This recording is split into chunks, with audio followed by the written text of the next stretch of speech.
আসসালামু আলাইকুম। আজকের ব্লগে আপনাদেরকে স্বাগতম।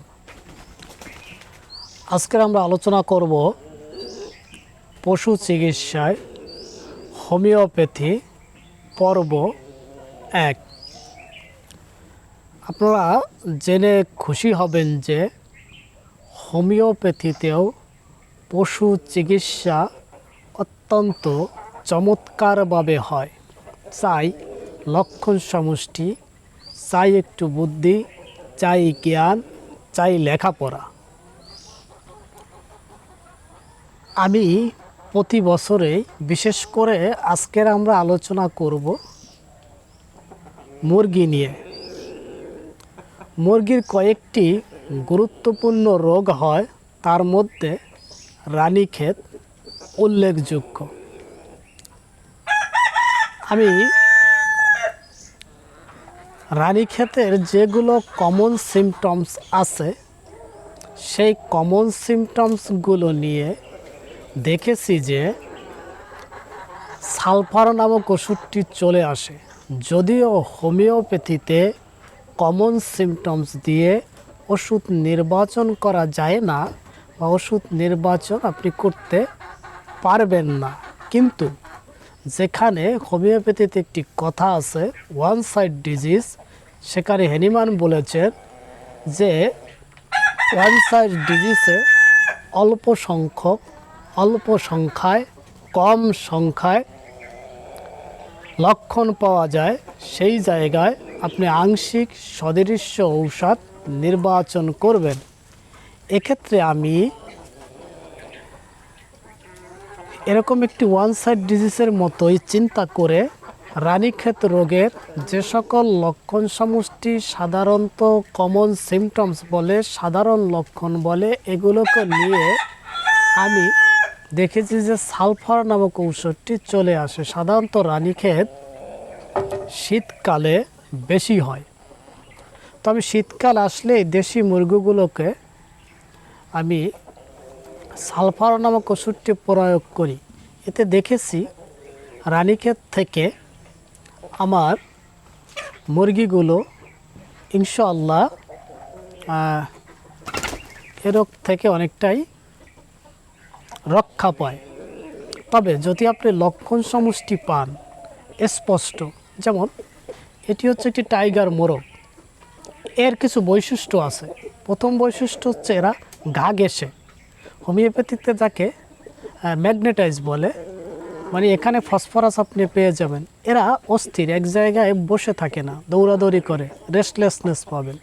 এরা প্রচুর খায়, অ্যাপেটাইট, হাঙ্গার বা রেবেনাস, এদের পিপাসা বেশি, থার্স্ট এক্সট্রিম, এইসব লক্ষণে আপনি ফসফরাস পেয়ে যাবেন। আমি এই টাইগার মুরগি একদিনের বাচ্চা ক্রয় করেছিলাম। অনেকেই আমাকে বলছিল যে এই বাচ্চাগুলো বাঁচবে না, কিন্তু আমি যখন দেখলাম যে এই টাইগার মুরগির বাচ্চাগুলো একটু আনকমন এবং অনেকগুলো লক্ষণ ফসফরাসের আছে, আমি ফসফরাস প্রয়োগ করেছিলাম। আলহামদুলিল্লাহ আমার একটি বাচ্চাও টাইগার মুরগির মারা যায়নি। তো যদি এরকম আপনি লক্ষণ সমষ্টি পান তাহলে আপনি হোমিওপ্যাথিক ঔষধ নিশ্চিন্তায় দেবেন এবং রোগ প্রতিরোধ ক্ষমতা বাড়বে। এবং মুরগির আরেকটি রোগ বেশি হয়, সেটি হচ্ছে আপনার গুটি বসন্ত। এই গুটি বসন্তের একটি প্রতিষেধক ঔষধ আছে আমাদের হোমিওপ্যাথিতে, মেলেন্ডিনাম। আমি যতগুলো মুরগির গুটি বসন্ত হয়েছে বা হওয়ার আগে আমি মেলেন্ডিনাম প্রয়োগ করেছি, দেখেছি যে একটি মুরগিরও আর সেই গুটি বসন্ত হয়নি বা স্মল পক্স হয়নি।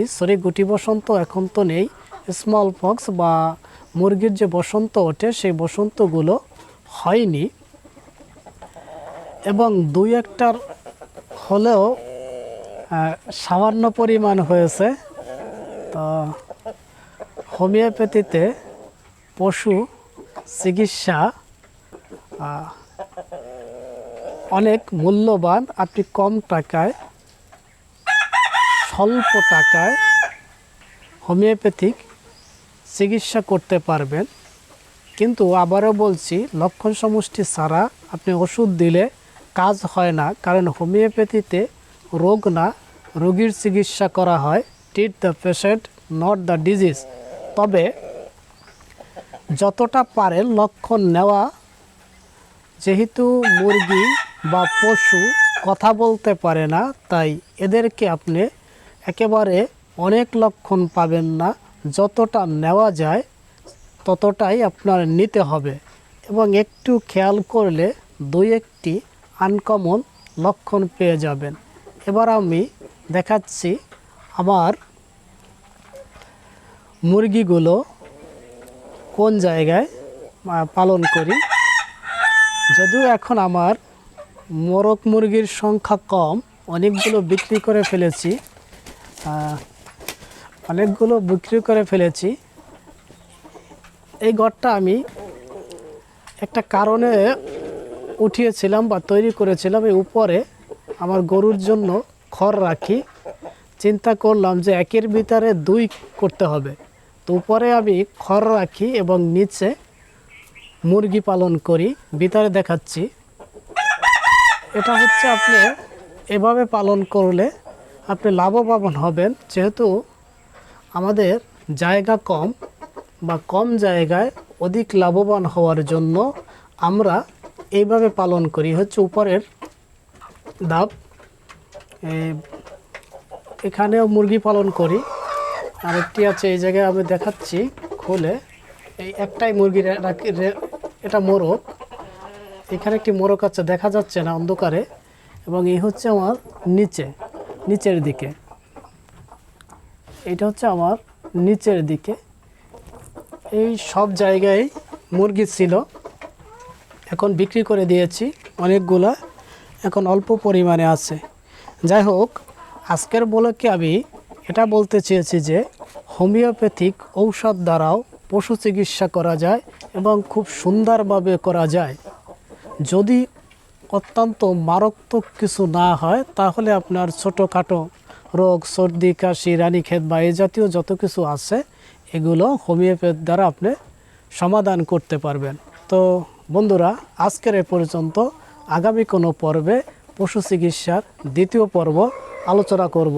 সে পর্যন্ত ভালো থাকুন, সুস্থ থাকুন। আসসালামু আলাইকুম ওয়া রাহমাতুল্লাহ।